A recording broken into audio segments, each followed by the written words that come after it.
弟兄姊妹平安，今天是2026年的2月12号。今天的经文是诗篇第2篇，出埃及记第6章第2节到第9节，希伯来书第8章第1节到第7节。今天要跟大家分享的主题是上帝之约。上帝的约，这是基督徒信仰的根本。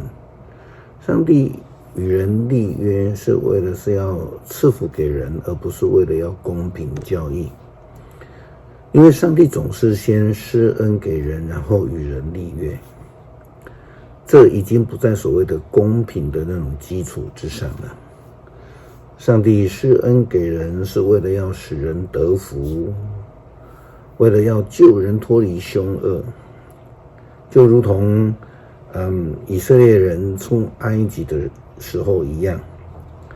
在今天的经文出埃及记第6章第2节到第9节，上帝跟摩西说的话内中呢，我们看到了上帝为了实践与以色列人祖先亚伯拉罕的立约，差派了摩西回到埃及，带领以色列人出埃及，脱离为奴之地，然后呢，让他们进入应许之地。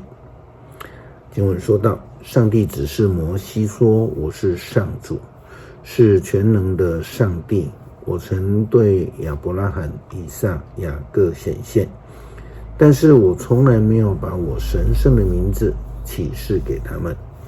我曾经与他们立约，应许把他们寄居过的迦南赐给他们。现在我听见了以色列人因埃及人奴役他们而发出哀求的呻吟，我记起了我的约，所以去告诉以色列人，对他们这样说，我是上主，我要搭救你们，从埃及人的奴役下释放你们，我要伸出大能的手，大大的惩罚埃及人，我要拯救你们，我要把你们当作我的子民，我也要做你们的上帝。当你们从埃及的奴役当中获得自由的时候，你们就知道我是上主，是你们的上帝。我曾经应许过亚伯拉罕、以撒、雅各，所以我一定要把你们带到那块地，以那块地做你们的产业，我是上主。摩西把这件事情告诉以色列人，但是他们不听他的话，因为残酷的奴役生活已经把使他们丧志了。应许是上帝曾经立约，曾经应许要赏赐的恩典。上帝差遣耶稣基督成为世人的救赎，他自己就成就了祭司的角色，不但是祭司，也是大祭司，是人类的祭司无可比拟的。因为以色列传统当中所设立的祭司呢，他们所服侍的只不过是天上的道印，而耶稣基督则是天上实体的再现。因此有人说，耶稣基督就是无形上帝的实体展现，是世人唯一的盼望，因为它是上帝所立约的一个实践。希伯来书第8章第1节到第7节提到的耶稣基督是较好的约的中保，我们说中间人。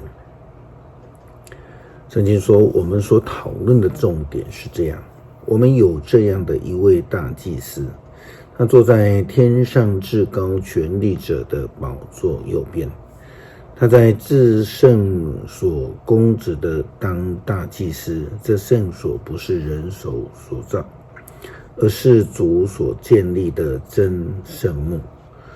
每个大祭司是被任命来向上帝献礼物和祭品的，因为我们的大祭司也应该有所奉献。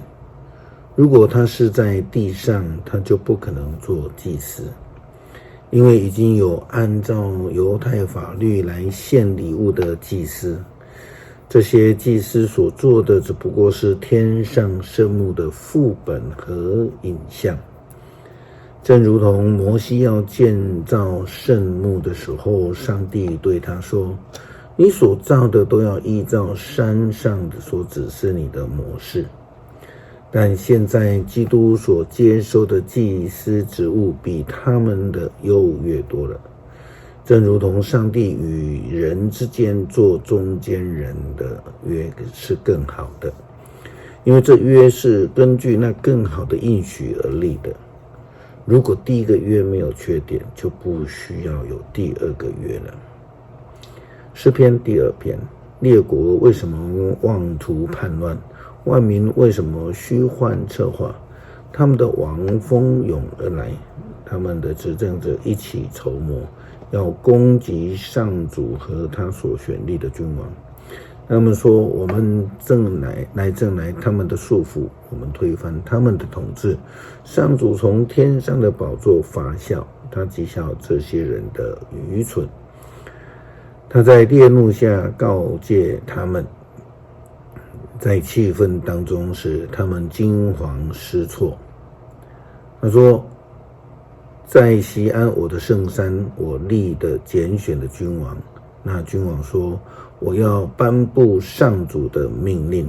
上主对我说，你是我的儿子，我今天做了你的父亲。你求，我就把列国赐给你，全世界都要归属你。你要用铁腕统治他们，你要粉碎他们，像粉碎瓦器一样。王侯们啊，要谨慎；执政者啊，要受教，要以敬畏的心侍奉上主，战战兢兢，俯伏在他面前。不然他的震怒急如星火，你们要突然死亡。他向他求庇护的人多么有福啊！感谢上帝的恩典与怜悯，赐下耶稣基督成为我们的大祭司，使我们能够借着他一次的献祭而得到永生的赐福。祷告奉主耶稣基督圣名求，阿们。